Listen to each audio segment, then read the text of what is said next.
Hey friends, welcome to Bokeh, a podcast exploring the ever-blurring lines between the personal and business lives of professional photographers. This is your host, Nathan Holritz, and I'm happy that you can join me today in connecting with photographers and entrepreneurs as we discuss photography, business, and, oh yeah, that sometimes messy thing that we call life. This podcast is brought to you by Photographers Edit, custom image editing for the wedding and portrait photographer. Just visit photographersedit.com.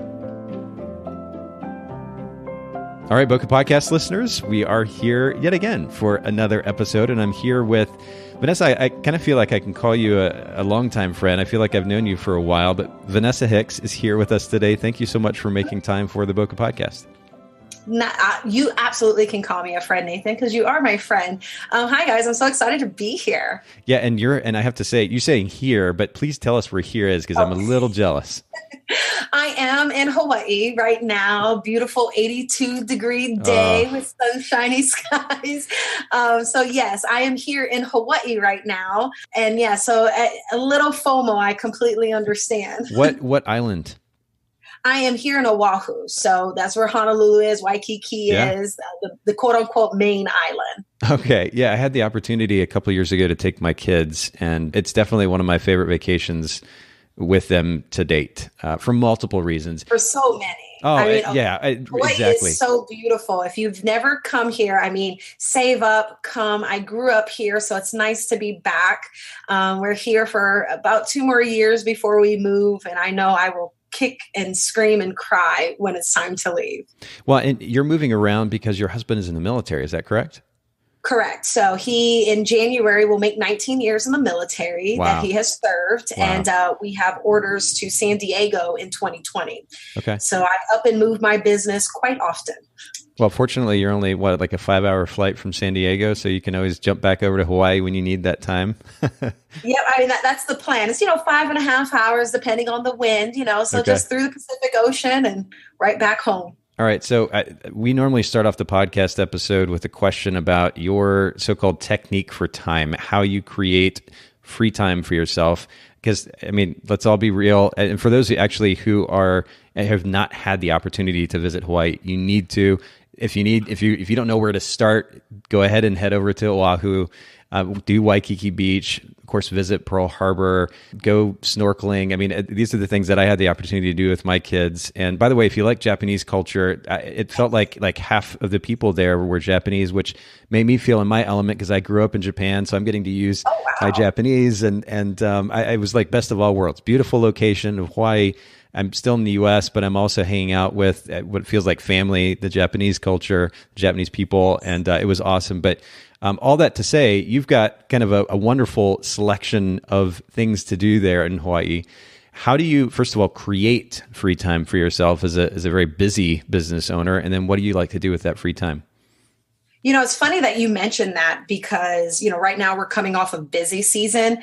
I think most photographers are. And I've been in business almost 5 years, and there's still times and still seasons that I kind of struggle with that work-life balance and making sure that I'm finding free time. I realize, and I think all the people who are dealing with snow right now is going to hate me. I realized a week or so ago, I had to sit and think when the last time I went to the beach to just sit and chill. Now I'm at the beach all the time because I'm photographing couples and weddings and all that.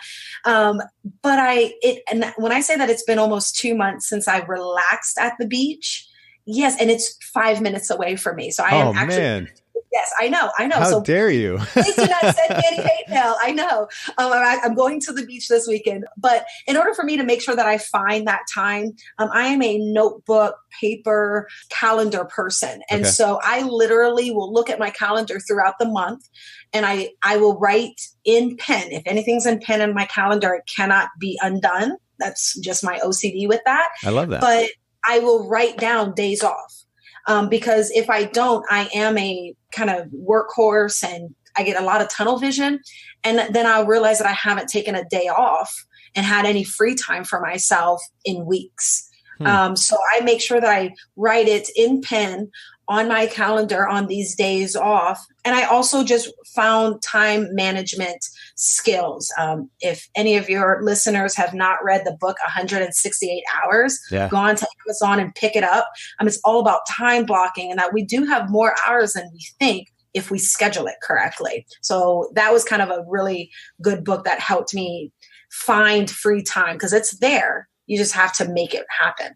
And I love how you summed that up. But what's interesting is it's not just, and you so beautifully exemplify this, it's not just about finding it, but then it's about committing to it. And the fact that you write it down in your calendar, and once you do, it's law, it is going to happen. That level of commitment is something, we haven't talked about this for a little bit on the podcast. It's something that seems to be kind of going away from, at least the photo industry anyway, it seems, that even something as simple as, hey, let's show up for coffee one day, somehow becomes complicated. People aren't willing to make a simple commitment to set aside an hour to get together with people. And I'm confused by that. But I think at the very root level, at least be willing to, whether you're writing it in a calendar or typing it into a calendar, put it in the calendar, commit to it, schedule it. It'll happen if you want it to happen. At the end of the day, we make happen what we want to happen. And I love that you're showing that commitment. And it's a simple principle, but it's an extremely powerful principle. So this is good. I'll make sure to link to the book in the show notes as well. Actually, I should say Haley is going to link to the show notes. By the way, major props to Haley, who continues to do a wonderful job of putting the show notes together. If you guys go to, those of you listening in, bokehpodcast.com, make sure you check out the show notes, a really rich resource of information associated with these podcast episodes. And I also have to bring up Haley, Vanessa, because I noticed on your Instagram account that you are a Harry Potter fan. And yes. Haley is going to be editing this episode, and she's listening in, and she's probably smiling at this point because she is a massive Harry Potter fan. In fact, her wedding was Harry Potter themed. So shout Haley, out to Harry Potter people. Yes, Haley, I love you so much. We are Team Gryffindor here. The new Fantastic Beasts movie was awesome. So yes, I love all my Harry Potter fans.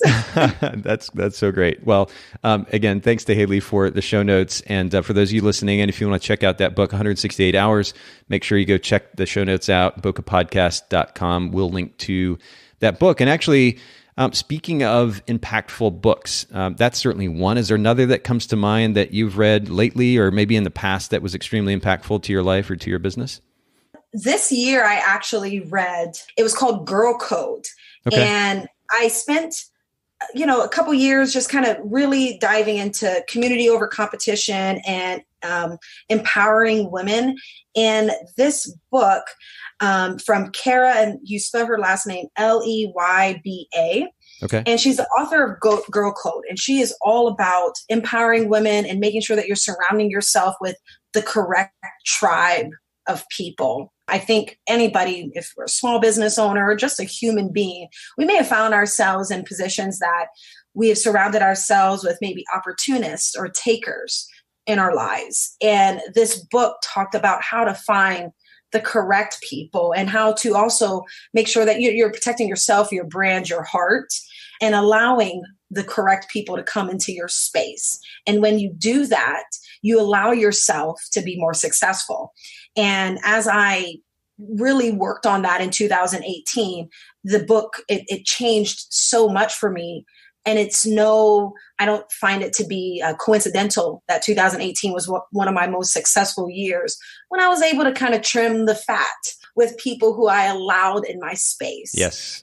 So that book, Girl Code by Kara, and again, I'm sorry, I want to say her name wrong, Leyba, but it's Leyba. Pick that up. I mean, I know it's mostly for women, obviously, Girl Code, but any ladies out there who may be struggling with this topic, I'm telling you that book will change your life. Well, the significance of community is something that we've emphasized on the podcast before. It's something that is going to be an important element of our conversation later on in the podcast today as well, when we're talking about maintaining a healthy mental state and dealing with anxiety. Community is an important element of that, but it really can't be overstated. We have to be proactive in an effort to not only develop healthy community around us, whether that's a smaller group of 3 or 4 or 5 people, or maybe you have a little bit bigger network of close friends, but people that are there, as you were saying, Vanessa, not simply those who are going to kind of take from you, that happens enough, but those who are there that can help and support you with your overarching goals for life. And I think that's really, really important. Of course, the wonderful thing is that then also gives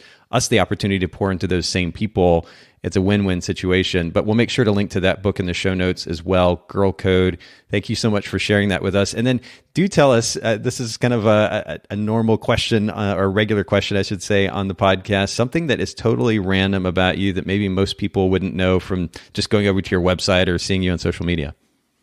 Oh, something random that they wouldn't know about me. No, they would know that I grew up in Hawaii. I did grow up here, but I was actually born in Anchorage, Alaska. I don't really have any memory of it. When I was a year old, my parents moved from Anchorage, Alaska to here in Hawaii. And I lived here till I was 13 years old. So between that and the fact that I am a Navy veteran, I served 4 years in the Navy on board the USS Enterprise. My job was to navigate and drive the ship. And so if you've ever seen an aircraft carrier, and the Enterprise is now decommissioned, yes, but there's 5,000 people on it. We have essentially a floating airport, and beneath us was like a floating bomb.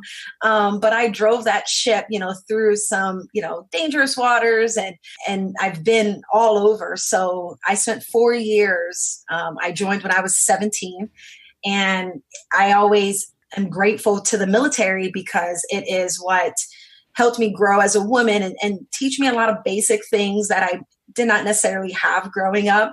I believe that my attention to detail and just my work ethic comes from the fact that I served our country. So, wow. Well, first of all, thank you. And thank your husband as well for both your service in the military. The Enterprise, actually just aircraft carriers in general, are fascinating to me. Yes. Where is the Enterprise, where is that based now? You said it's decommissioned. So it's decommissioned now. It decommissioned a few years ago. Okay. That ship was very, very old. It really needed it. So I hope that, like a random fact, the Navy, the U.S. Navy has never had a fleet without an Enterprise. So hopefully they'll build another, USS Enterprise. So it was an honor to have served on one of the oldest aircraft carriers in the Navy. Wow. So, but they are fascinating because you have, again, planes take off of it. Below it, you have nuclear reactors. There's 5,000 people on it. It's a different life. I can say that for sure. For sure. Well, it's a floating city too. And the sheer scale, I mean, for those of you listening, and if you've never had the opportunity to visit an aircraft carrier, to actually stand on the deck or go down below and actually see what one looks like, it will blow your mind, the sheer scale of this ship. And then it's so fascinating to think about you, Vanessa, actually piloting that ship too. That's so incredible. Yeah, a little nerve-wracking, because you have, obviously they would never let something disastrous happen, but, actually in the past year or so, if you've paid attention to the news, there's been some accidents, as I guess that's the right word, out to sea with, ships and stuff. And, you've got, when you're on that helm, you have 5,000 people's life in your hands, and wow. A lot of times we're just kind of floating in the middle of the ocean. So it's not quote unquote dangerous, sure, but you understand that level of responsibility. And that's not something to take lightly. Now, it didn't really benefit me when I got out of the military. Of course, I wanted to drive ships. Yeah. But it was a very interesting and incredible job that I had the honor to do. Well, let's talk about that transition then in your career, because it is a vastly different career for sure, driving an aircraft carrier or piloting an aircraft carrier. And being a photographer, a wedding photographer. How long have you been in business as a photographer, and how did you get started? So I have been in business now. 2019 will make my 5th year full time. Wonderful. And I've always loved photography. I know that's kind of like a cliche thing. The reason why I always state that I've always loved photography is because I understand the importance of capturing the right now. A little background, small background about me. I came from a very rough childhood in terms of poverty and my parents were involved with their addictions, and there was nothing, I guess, maybe to take pictures of. And when I was 19, when I was out to sea, I got a Red Cross message that my dad was in the hospital. And by the time I came home, he was already, on life support. Wow. And there was 5 pictures. We could find 5 pictures of him, and to put on an obituary and such like that. And it was at that time that I remember feeling how unfair it was, even though I was an adult at this time, but it was unfair because I was someone's child and I deserved those memories and I didn't have them, and no matter what, I didn't have videos. He's been passed away for like 15 years and it's very hard to remember what his voice sounded like. And I've got 5 pictures. That is it. They travel in my carry-on with me. Every military move we do, I've got them scanned and uploaded, but that's all I have to remember that he existed. And so when I became a mother, I remember getting my first camera because I was not going to have that for them. And then I kind of expanded out and taking pictures of my friends and all that, because I always stand for documenting the right now, documenting your legacy. And so all that to say is I was working a corporate job and just kind of doing photography on the side. And one day I walked in to my corporate job a week before my husband was scheduled to deploy for a year. And they eliminated my department due to budget cuts. And, so I came home and I cried and had a breakdown. And because not only was my husband deploying for a year, when he got back, we were moving to California. So we were moving across country. Wow. So it was kind of hard to figure out, well, what am I going to do now? Because if I get another job, I'm moving in less than a year. And so my husband asked me one question that changed my life. And I always say, and I'm always thankful for him because I believe he's the reason. He asked me, he said, money's not an issue. And it is, he was like, if you could do something else, what would it be? And I just kind of blurted out, I would be a photographer. I love this, and I expected him to tell me, okay, Vanessa, get a quote unquote real job. You got student loans and stuff to pay. Right. But he did. He said, I've seen your work. He said, why don't you try? He said, you've got a year, and if it doesn't work, then when we move, you can go back into the workforce, but try it out. And I did. And it hasn't stopped. Wow. And it makes me so incredibly happy, all because he asked me that one question on, what if, and if you could, what would you do? And I always suggest to people who maybe are out there and not living their whole dream, if they ask themselves that question, what if, and what would you do if you could? And whatever that answer is, like dive deep as possible and go out and do it. Because when you do it, you're like, I am so happy with what I'm doing. And like I said, in this past 5 years, and I've ever been in my entire life. So that's my little speech for that. It's a beautiful speech at that. And major props to your husband too, for the way that he encouraged you. And, of course, the reality is that not everyone is going to be in a position where maybe based on where they are with income, they have the flexibility to spend a whole year trying something out new. Fortunately, yes. You were in that position, and that's really, really incredible. But for those of you who maybe don't have that kind of cushion, but are still itching to get out and do the thing it is that you are, I hate to use the word because it's a little bit cliche now, but passionate about, that truly makes you happy and feels and feel fulfilled, that gives you an opportunity to serve other people, whether that's photography or otherwise, go for it and just figure out a way to make it happen. And we're fortunate enough, and well, at least in first world culture and more specifically in the US, to be in a place where we have very easy access to the tools that really, frankly, cost little to nothing these days in order to get a business started.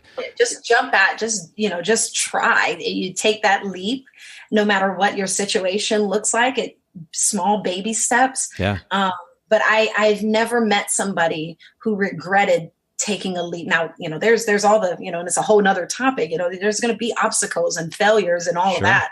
But anybody who has taken the leap that I have met for something that they truly want to do, they've never regretted it. I love it. And I appreciate that encouragement, both for me, actually, as well, of course, as for our listeners. I think that's really wonderful. You are a wedding photographer, but yes. Talk to us a little bit. In fact, you and I had a conversation about this idea of brand position before we started recording, but talk to us a little bit about where you're at with this idea of a brand position for your business. So I'm going to be all the way honest with you guys. When I got this question from Nathan, I didn't know exactly what that meant. Now, mind you, I have a master's degree. I've got, in marketing. So I hadn't really heard of like a brand position for my business. Now, if you guys are out there, and I believe that I've heard of like, what are your 3 words or what describes you? But in terms of like a brand position, I was kind of, I don't want to say confused. I didn't know how to really articulate what that meant, instead of saying that kind of that identity that, oh, I'm a wedding photographer who believes in documenting people's legacy. But, Nathan he advised me to take it a little bit deeper with that and what would make me stand out. And so I felt like I was letting him down, that I didn't know what he wanted me to say. Not at all. Yeah. But you made an interesting distinction just now, which I think is great for all of us. And that is, a brand position isn't who we are. A brand position on a very simple level is what unique service it is that we offer. So, and you gave an interesting example there, Vanessa, the idea that somebody might want to, their passion, their interest as a photographer is to capture legacy. That's a beautiful thing. And in fact, it's an admirable thing. And I think that for photographers who are focusing on that, they're in a great, great space. But the key word there is photographers, plural. There are many photographers who are doing and probably saying that very thing, maybe even those exact words. And the value of a brand position, and what we'll do is I'll make sure to have Haley link in the show notes to at least a brief description of brand position. We actually have done a couple of episodes, 2 or 3 episodes at this point, at least, with photographers or marketers, designers who have talked about this idea of a brand position in more depth and more detail. We'll link to those for sure in the show notes. But the big value of a brand position is that it creates a distinction in the mind of your client or your potential client between you and another photographer. And I've told this story before in the podcast, but I think it's worth repeating. I used to go to, as a wedding photographer, I shot for about a decade. I used to go to these wedding vendor networking meetings. And it was a great opportunity to be able to connect with other vendors in the local Chattanooga market and get to meet people and hopefully develop relationships and maybe get some business from it. But what would happen is you might have 4 or 5 photographers show up, and you'd have a photographer stand up and say, of course, everybody's going around introducing themselves, and they would stand up and say, I'm so-and-so, I'm a wedding photographer, and I specialize in, and then they'd list, 5 things. And we all know that when you're doing 5 different things, you're not truly specializing. So that just confused the situation altogether, or even more, because now the vendors in the room, the potential business partners, if you will, they're looking at this photographer as just a kind of generic photographer. And then unfortunately, the next photographer would get up and say something relatively similar, or at least less impressive, or not as impressive as it could have been. A very clear, a very distinct brand position, something truly different that set them apart. And this process would repeat over and over and over again. So what these wedding vendors, wedding coordinators, florists, bakers, or otherwise, are left with is just a bunch of generic photographers. This is just another wedding photographer. And there's nothing that's actually helping set them apart in their mind. Now, something we also talk a lot about here on the podcast is relationships. And yes, there's an opportunity then for any one of those photographers or for photographers listening in to then go meet that wedding vendor, to develop a relationship with them. And over time, maybe you develop enough of a relationship that just because of that friendship, that relationship, you stand out in the mind of that wedding coordinator. And so they naturally invite you to come shoot a wedding.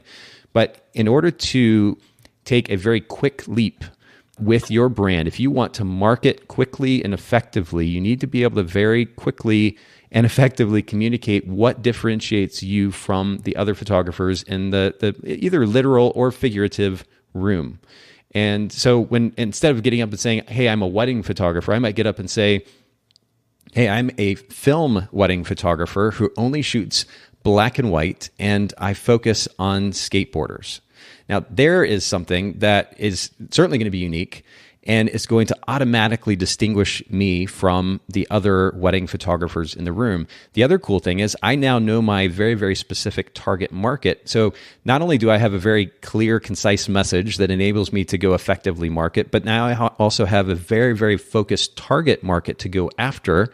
And it's going to make the effort at building my business, getting new clients much, much easier. So that is still the kind of the simple version, but the simple version of a brand position, the significance of it. And for those of you listening in, if you've not taken time to refine that brand position, what I said to Vanessa before we started was, it's not that a business can't function without a brand position. It just makes it all the more easy to market the business when you have a clear and distinct brand position. Make sure you're not just borrowing a set of, Vanessa, you alluded to the 3 words trend earlier. That is something that happens a lot. But those 3 words tend to kind of describe what a photographer, maybe how a photographer feels about themselves or how they want their photography to look. A potential client's not going to walk away remembering those words. You need to come up with a really clear and concise position in that you are offering a service that is truly distinct from the other photographers in your market. That is a brand position. And I encourage all of our listeners, again, go to the show notes. Haley will link to some of the other episodes where we've talked about this in more depth. But if you've not established a brand position, make sure you take the time to do that. And I will. And I'm going to come back on here with that because I've been writing notes as you've been saying this. So, and like you said, I mean, I've been in business almost 5 years and I've never had anybody ask me the question like that kind of direct. It's been more on what do we do and things of that nature. So if anybody else out there doesn't have one, I don't either, but I'm coming back and I will have one. That's perfect. Oh, I love that we're already planning an episode 2, and I would love to have you back, Vanessa. Let's keep moving though, because we have a lot to cover today, and we're going to dive into a really big topic here in just a little bit. But I'm curious to get your take on what the toughest lesson has been thus far as a business owner, and really the main reason I want to ask this question and continue to ask this question to the various guests that we have on Bokeh is because if we have a newer photographer who's trying to build their business, if you're able to share as a photographer who's been in business for 5 years now to a photographer who's only been in business maybe 6 months or a year, something that you've learned kind of the hard way, maybe they can avoid that same mistake and kind of fast forward the building of their business. So what comes to mind when you hear that question? The first thing that came to mind, and it's not even business related, is making sure that the foundation of your home is sturdy before you take on this journey of being a self-business or, an entrepreneur. And the reason why I say that is because, being military, we're constantly moving. I started my business, as I mentioned, when my husband then deployed for a year. So I did it all by myself. He wasn't around for a year. And then came home, we moved to California, and then he was in school. Like there was a lot of moving pieces. And those first couple of years on the outside, business was great. Bank account was good. I had 2 viral photos. I had moved my business successfully. But on the inside, behind closed doors, my foundation of my home there was cracks. And I'm saying very big cracks. Because my husband didn't understand and didn't see the hustle that I was doing. I wasn't respecting my time with him. And I also remember in the midst of busy season, my youngest daughter coming up to me, and it'll make me cry thinking about it because it was such a defining moment in my business. She came up to me and she said, "Mom, you only attended 1 soccer game this season." Wow.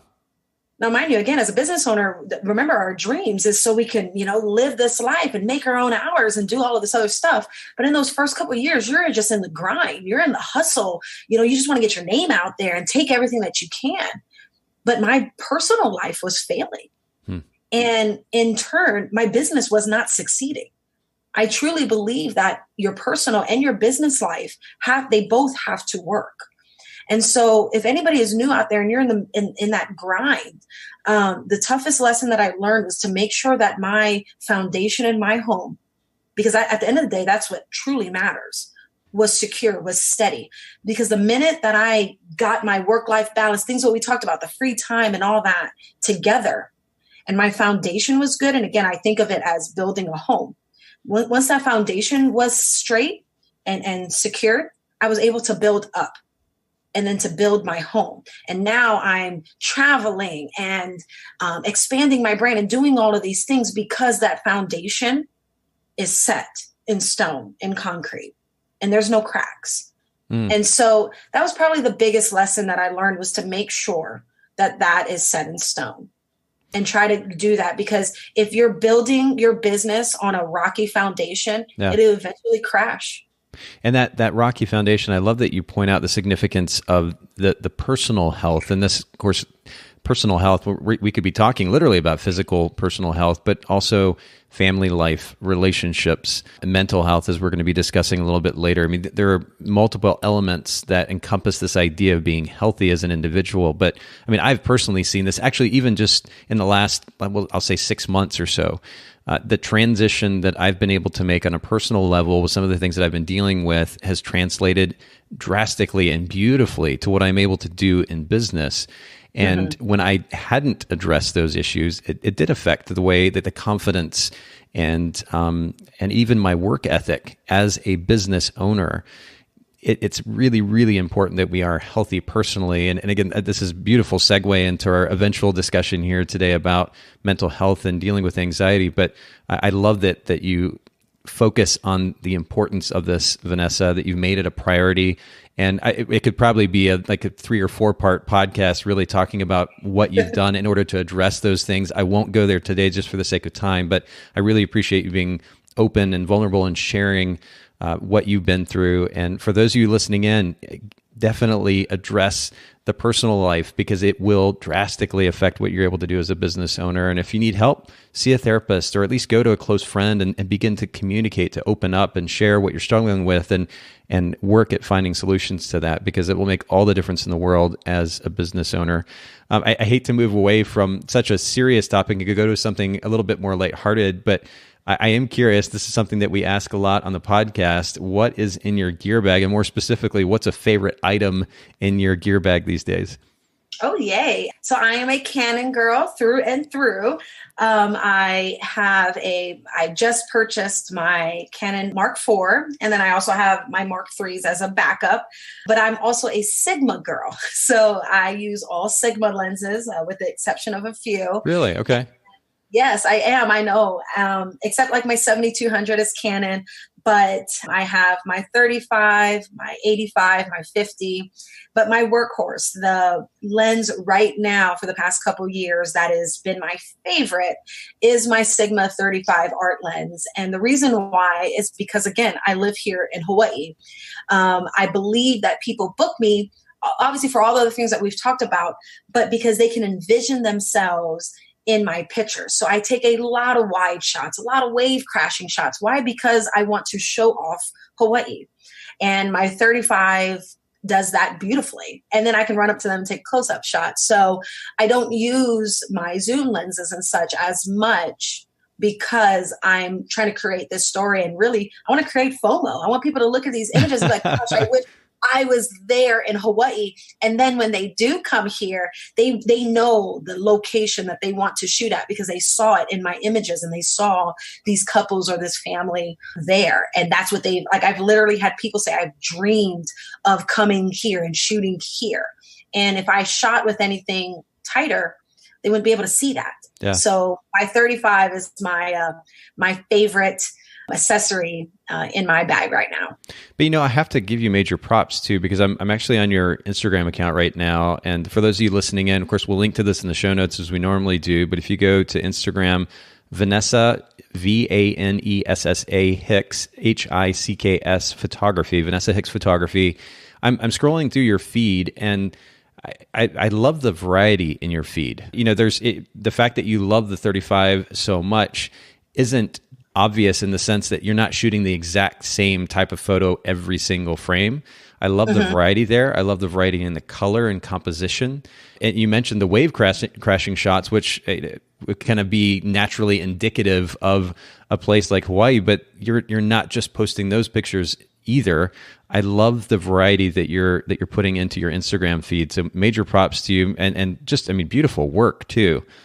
Oh, you're the best, Nathan. Thank you. And yes, I do want to show that variety as well, and I want people to, when they see my feed, I love curated feeds. They're beautiful, but I want to make sure that the everyday person can see, I don't even know if that's the right word, but, just everyone can see themselves in my images. And really, I really try to there's a lot of laughter and happiness in my feed. And that's what I want to create. I really want that sense of aloha in my photos.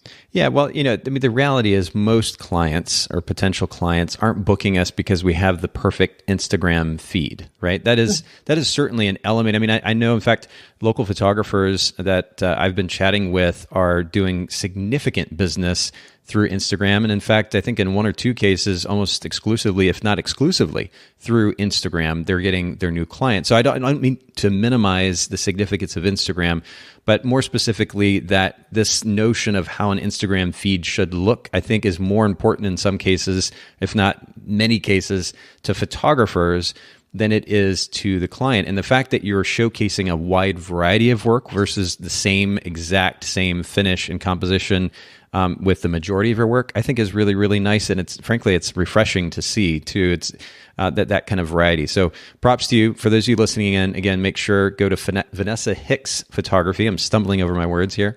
On Instagram, you can check out Vanessa's work. And I'll go ahead and mention too, since we're talking about places to see you online, go to Vanessa Hicks Photography, just like I spelled out a second ago, .com. And you can see Vanessa's website and her work there as well. Let's go ahead and transition though to what is really a loaded topic today. And I'll go ahead and give the caveat here that neither Vanessa nor I are doctors. We're going to be talking about mental health and how to maintain a healthy mental state. We're speaking from personal experience and what we've learned over the years. So I'll add that caveat. But Vanessa, you were very gracious and willing to dive into a huge topic here and be willing to share what you've learned over the years. I mean, it's a loaded topic. It's an extremely sensitive topic. It's a personal topic. I'm just curious if we can maybe start with what your personal experience has been in this realm and more specifically, how it relates to running a photography business. Ooh, yes, you guys, it is it's a sensitive topic. And I wanted to come on and share this because I feel that in terms of mental health or anything, in photography or just out in the world, there's a lot of stigma that is surrounded by it because it's a condition that you can't physically see. I am the greatest person at being able to smile and not have anybody know that I may be suffering on the inside. And I feel like in our community, we're always striving for something better. We all want to be successful. We all want to outsource and make, six figures and travel and do all of these things. And for some of us, we feel that if we do that, then it'll make us feel better on the inside. And I stood on stage a few weeks ago over at our Show at United conference in front of 400 people and told them that, I'm the person who lives in Hawaii. I, have kids. Was voted #1 wedding photographer, all this other stuff.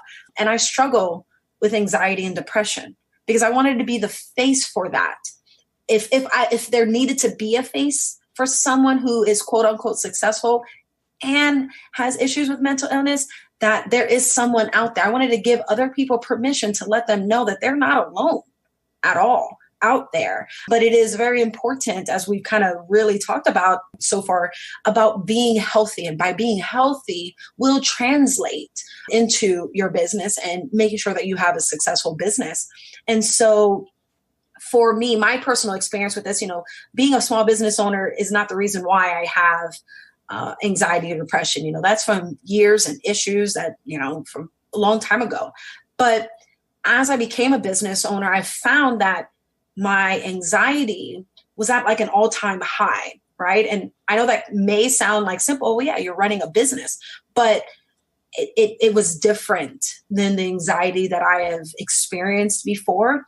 And, through therapy and through research, especially on the World Health Organization, I found that 1 in 3 entrepreneurs suffer from mental health challenges, while as Americans, we're 1 in 5, which means that as small business owners, we are more vulnerable to these challenges than the average American.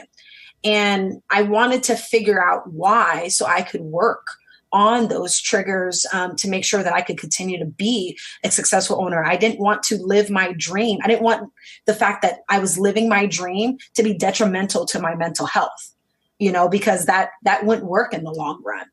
And so by obviously going to therapy, but then really doing my research and why and talking with other small business owners, there was many of us, again, 1 in 3, that were suffering on the inside, and they couldn't figure out why either.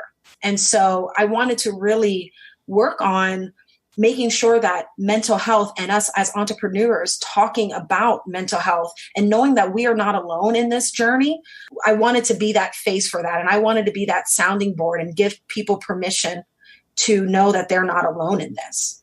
You mentioned going to therapy. I'm curious what the turning point was for you to say, okay, I'm dealing with anxiety, as you said earlier, to a level which I'm not familiar with. I've dealt with this before, but now it's way more intense, and it seems to be a result of the various things that I'm dealing with in business as an entrepreneur. What did trying to think of the best phrase here, but what was that turning point? Where did you get maxed out? Where you're like, you know what, enough is enough. I need to actually go see someone to talk about this, to deal with this. What did that instance look like? It was not a pretty instance. I kept finding myself, and again, please know that I am not, like we mentioned, this is not a medical diagnosis by any stretch of the imagination. But in the long run, I found out that my body is actually almost like allergic to anxiety. And I'm going to explain why in a second. I kept finding myself having these very random allergic reactions. And when I say allergic reactions, we're talking about angioedema, which is severe swelling of a body part. Like if you got stung by a bee and you're severely allergic, you need an EpiPen because they'll swell and you could obviously die from that. So I was finding myself having these random bouts of swelling that were in my face that were leading me to the hospital. And my worst instance was I was in the ICU for 4 days, wow, in the hospital for 8 days. And we're talking because it was an allergic reaction type of response, yeah, that, I've done every allergy testing. My case was sent to University of Virginia, and it came back that I was allergic to a sycamore tree.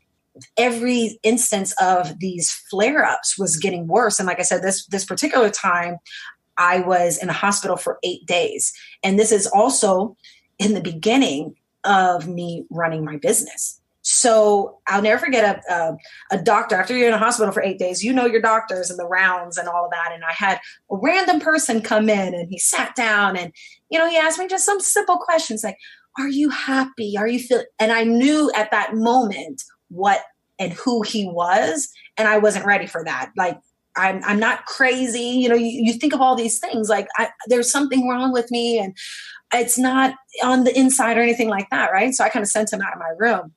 But when I got home and I really placed those pieces together, I realized that this was my anxiety flaring up, like to the fact where I would break out into hives and things like that. And then when you combine that with running a business and the stresses and these triggers that we're going to talk about, they all equaled up. And it was at that point where it was like, again, I want to do this for a living. I want to live. This is my dream. I'm so happy, but it's also affecting my health literally. Yeah. And I don't want to, I don't want to die from this. I want to find out what's wrong so I can, fix it. If with all efforts to fix it. So I'm not in this position anymore. So once I started therapy and, I had to dig in, it wasn't, again, I want to stress, it wasn't just running my business. There was multiple things. I had to pull back Pandora's box. When you go to therapy, you're opening it up and you're kind of diving deep in. But then after we went through that, and then I found out these triggers that we're going to talk about as to why it was making my anxiety come at an all-time high by being an entrepreneur. Knock on wood, it's been almost 5 years. I've never had an incident that has brought me back to the hospital. I understand, I can feel and sense when my triggers are coming, and I'm able to manage it and in turn be a successful business owner as well. Well, physical symptoms are a very real, very much a reality, I should say, when it comes to stress. I know I've personally experienced this. So while I'm not altogether surprised that you experienced this, Vanessa, that is an extreme response by your body. It was obviously crying for change. And I love that instead of just kind of staying in that place, you said, you know what, I need to do something about it. And you went and you got help. You mentioned seeing a therapist, which is a great place to start. You also mentioned the World Health Organization. And I know from our conversation earlier that this is largely where you learned about these triggers that you've been referencing. So I'd love to kind of dig into those triggers, if you don't mind, so that our audience can kind of get a better feel for what it is that you're referring to. Absolutely. So there's 6 reasons from my research why entrepreneurs are more vulnerable to mental health challenges than your average American.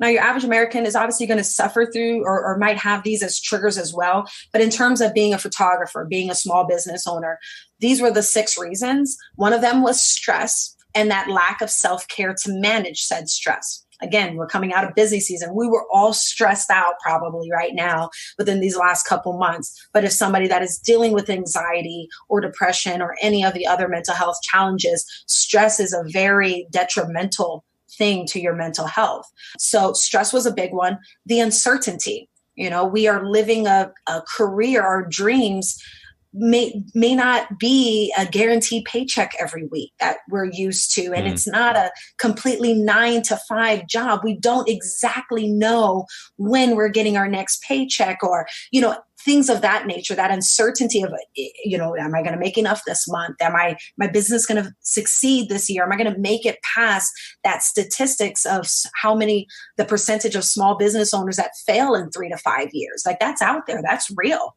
So that uncertainty can can really mess with your mental psyche. The third trigger is social isolation. Now, right now I'm sitting here, with Nathan, I'm in Hawaii, but I'm in my office by myself, Yep. With the exception of photographing weddings or engagements, that's just a few hours of my day. But then we're back into this bubble. It doesn't matter how big your office is, how small it is, whatever. We very much deal with social isolation, especially from if you were working a 9-to-5 job out there in the workforce. And that can really get to somebody feeling that's that part of feeling alone. The fourth thing was barriers to mental health resources. And this one was very interesting because everybody's situation as a small business owner is very different in terms of things like insurance. And things of that nature where, somebody out there may be like, well, I don't even have insurance to go see a therapist right now. Again, they're living their dream, but they might be missing some of these aspects. But, there are, with a simple Google search, there's a lot of resources out there to make sure that you can get the help that you need. But people find that there's a barrier. And a lot of it really focuses around the health insurance part of it. The fifth thing was that we have our identity and our self-worth attached to our business. When anybody was working a quote unquote, a normal job, it wasn't Vanessa Hicks photography. It wasn't, Nathan Holt's photography or anything like that. It was, Apple, Google, whatever it is. So when someone tells us no, we take it personal because they're saying no. In our minds, we're saying no to Vanessa Hicks. And it's very hard for us sometimes to differentiate between Vanessa Hicks as a person and Vanessa Hicks photography as a business. We kind of, we mesh those lines together. And so when we have our identity and our self-worth attached to our business and not be able to shut one off, I used to get on my husband a lot because if he had a bad day at work, I would always tell him, when you step in the door, you're Josh, your dad, your husband. You're not work Josh anymore. You have to kind of differentiate those. But again, when we work for ourselves from home with social isolation and uncertainty, it's hard to break those barriers on where one ends and one begins. So that was a really big one. And then the final one that we've kind of already talked about, but I think is the very biggest one that keeps people is the shame of it and feeling alone. There's a lot of shame. And it's just because of the way that the world is right now of feeling shameful to sit here and admit and say, I have anxiety. I don't feel good on the inside and I'm not really sure why, and then it's shame / feeling alone because then again, they're like, well, I must be the only one that feels this or nobody's talking about it. So I feel alone. And that shame and alone out of all of the 6 triggers is the most detrimental one. Because we will just push it down and keep it inside and really struggle alone, which can be very detrimental to our health. And those were the 6. And once you understood what those 6 triggers were, now, okay, well, what can I do to help these triggers? For example, with social isolation, there's times where, again, my office, these four walls would just start to cave in. And it is such a big difference when I pick my laptop up, I take my external drive and I'll go to Starbucks and do some work. Just being outside of my normal helps on the inside. It helps me. Things like that. So kind of finding those triggers and what are tips and tricks to, overcome them. Yeah, which is really a great segue at this point, because we should just dive into those solutions, because I know that understanding that these were triggers for anxiety for yourself led you then to the ability to address the root causes of that anxiety. What were the solutions? And you began to talk about how to deal with or address social isolation, but what were the other solutions that you found for these various triggers that were causing the anxiety for you? Really, and I also want to stress, because if my husband was sitting here next to me, there's times where I have to be reminded of these things too. It is not a one-sum game. I am not perfect at finding or having the solutions at all times. So I want to make sure anybody that's listening out there, I don't have it all together at all 100% either. So just putting that out there. So in terms of that stress and self-care, I always tell anybody who is going through that, again, we talked about this in the beginning, finding free time. We have to have that break between our business and ourselves. I, for so long, and really, really stopped this year, I really felt that if I took time off, if I went for an hour at the gym or went running or just went to go lay at the beach, that my business would fail. Now, when I say that out loud, I know how dumb that sounds, but there's so many of us that actually do think that. We do believe that. If we don't answer that email right away because someone said that, we need to answer it within an hour or whatever, that we're going to fail. And then that leads to that uncertainty. Really having plans and goals. Understand that uncertainty, there's no real tip for that, because it is part of the game. It is part of being an entrepreneur. But I believe what helped with me in that uncertainty was having very specific goals. What are my goals and what do I want to achieve? And really focusing on that and setting realistic goals, because that uncertainty comes, I believe, with unrealistic expectations. I am not going to make $1 million in 1 year being an entrepreneur. I'm not going to make 6 figures in 1 year in my very first year being an entrepreneur. I mean, I hope that happens for you guys. I bow down to you if it does. But I believe that setting realistic expectations helps with uncertainty. And the other thing that it does too, I think is, and this is really applicable across the board when it comes to anxiety. Anxiety, so much of the time, has to do with an inward focus. And having goals gives you something on the outside to focus on, rather than focusing on how you feel inside, the uncertainty, which the reality is that, thinking about how uncertain you are, unsure you are, unstable you may feel in the moment as a new business owner doesn't actually help anything. So instead of focusing on that and just feeling anxious about it, focusing on and actually establishing a set of goals that you can then not only focus on mentally, but then actually go do something about, is going to help address a significant amount of anxiety. So I love that you bring that up. Absolutely. I think that is so true. I always say that I have built a successful business by trying to not feel that, if that makes sense, because the minute that I kind of stops at times, then I'm thinking on the inside of what I'm not doing right, or then it's just like a spiral downhill. I'll go to, this person didn't book me, and it'll spiral all the way down to I'm a horrible person, like if I let it. But in order to avoid that uncertainty and that feeling of kind of, like you said, like focusing on how you're feeling on the inside has helped me build a very successful business because I'm like, I will do everything possible to not feel this way, and it's kind of helped with my hustle game, I always like to say, because I didn't want to feel that way.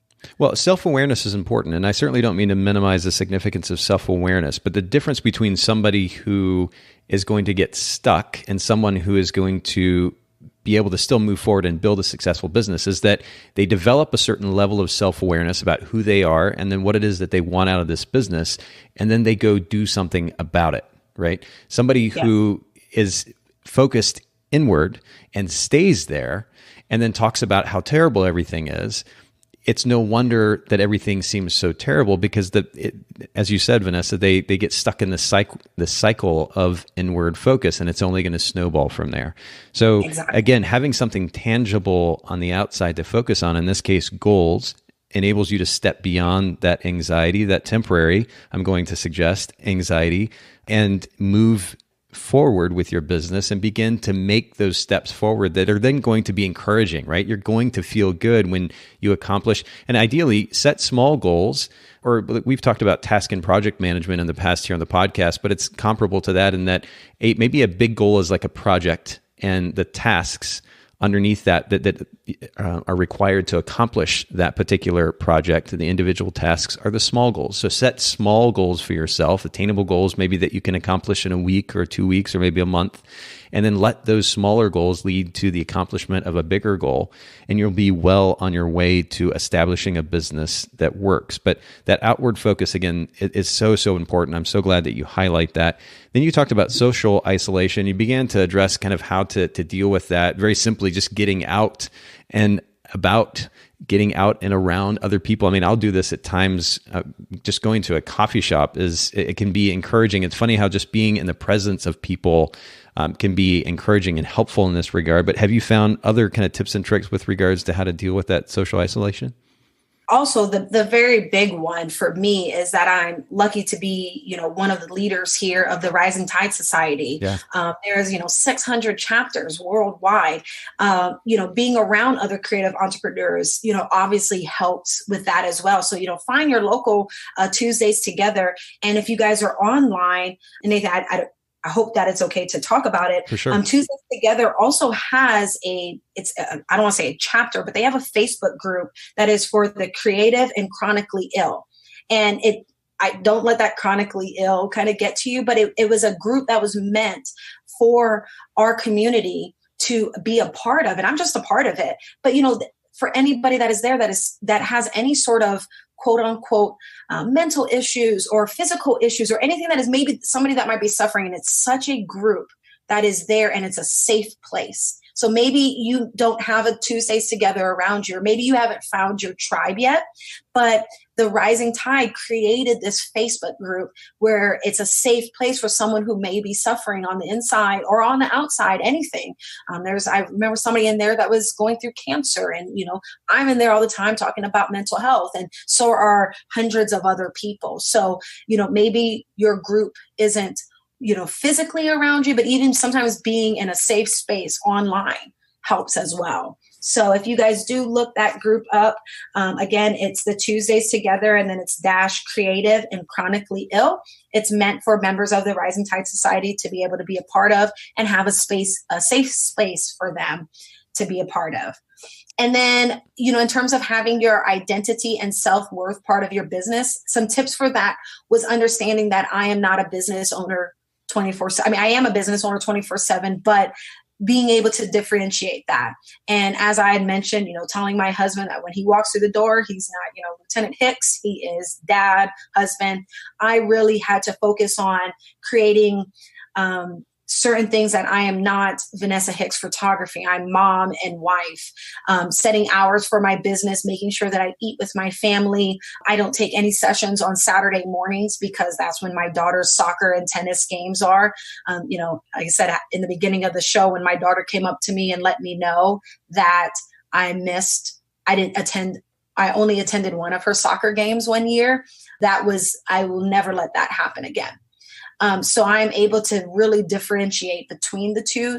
Because I know that my self-worth is not in my business. My self-worth and my identity is my family and myself, and my friends. My business is just a part of it. Then for the shame and feeling alone, I felt like that's what I'm hoping that I am here for. And the biggest thing that the listeners will take away, that I'm here on a podcast with Nathan talking to you guys to let you know that you're not alone. I'm here. I'm available. Find me on Instagram, Facebook, not for likes, but if you ever just need somebody to say thank you, or thank you to let me know that I'm not by myself, that there's somebody else that's out there that is going through this, I'm here. And you guys, we're never alone in any of this. Not at all. We have a wonderful photography community. And I know that anytime that anybody's ever had something going on, we wrap our hands around and our arms around people to make sure that they are okay. And I would love to help be a part of that, to just let one person out there know that they're not alone in this journey, that they can be successful, and that a diagnosis of a mental health challenge is just a part of you. It is not who you are, and it doesn't define you.